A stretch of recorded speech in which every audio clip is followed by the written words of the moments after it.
ராஜா பரிசத்தை விரும்பாமல் பெலிஸ்தரின் 100 நுனித்தோள்களினால் ராஜாவின் சத்துருக்களிடத்தில் பழிவாங்க விருப்பமாய் இருக்கிறார் என்று தாவீதுக்கு சொல்லுங்கள் என்றான்.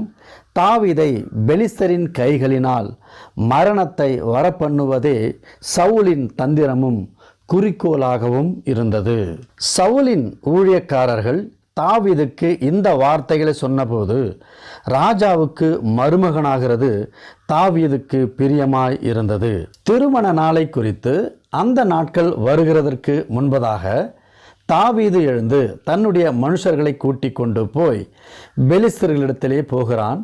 அங்கே பெலிஸ்தர்களில் 200 பேரை வெட்டி அவர்களுடைய நுனித்தோள்களை கொண்டு வந்து நான் ராஜாவுக்கு மருமகனாகும்படிக்கு அவைகளை ராஜாவுக்கு என்று சொல்லி எண்ணி அவனிடத்திலே செலுத்துகிறான்.